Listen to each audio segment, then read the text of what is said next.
You got a minute? Sure. How's our newest recruiter doing? I'm not sure how to say this. It's okay. We can talk here. You've given me a lot of resumes. Yes. A lot of veteran resumes. And? I was hoping we'd have some better candidates to choose from. I'm not sure what you mean. I mean, I haven't talked to one veteran who could explain why they're qualified or how they'd help us accomplish our goals. Either that or they sound too inexperienced. I just haven't been impressed. I see. Is it possible we haven't been advertising the job right? We're getting a lot of veterans who don't have the experience that we need. Veterans have a lot to offer. I'm not sure it's the candidates.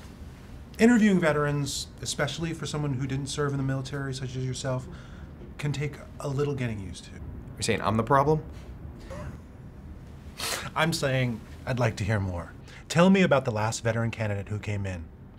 What made you think he was not a good fit? So tell me about a time you faced a challenge at your last job and what you did to resolve it. Okay, so my unit had to secure an area for a new forward operating base, and it was a dangerous open field between two other FOBs, but it was important that we locked down because it became a place for frequent ambushes, and it was littered with IEDs. It definitely sounds like a challenge, but what did you specifically do? Well, my unit set up a perimeter.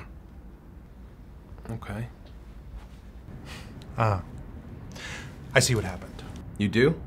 See, Henry, veterans face a lot of challenges when they transition into the civilian world. Interviews are a good example of just that. In the military, a new position is usually assigned, not applied for like it is in the civilian world. So they simply don't need to interview as much. Okay. It's likely that your candidate was already uncomfortable. Your question probably made it worse.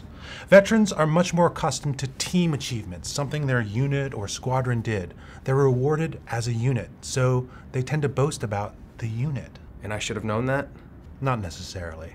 However, understanding the perspective of veterans will make it easier for you to fill positions. Just give me another example, something related to interviewing. Certainly. Have you ever heard of a promotion board? No, but it's pretty self-explanatory. It is. And for many veterans, it's the closest thing to an interview that they've ever been through.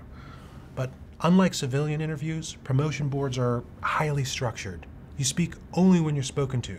So you can see why their interview conversation may feel a little awkward. Oh, that makes sense. But it's not exactly something I can help.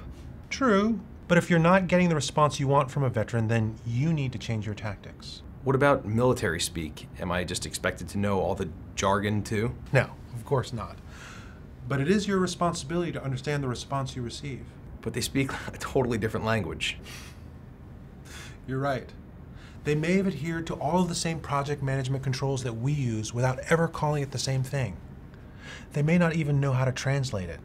But you can extract that by asking follow-up questions if a veteran uses a bunch of acronyms or unfamiliar language. Okay, so when I interview a veteran, I should keep in mind that they may be unfamiliar with the interview process, they may be more inclined to talk about group accomplishments, and they may not know how to translate what they're saying into civilian speak. Yes, that sounds about right.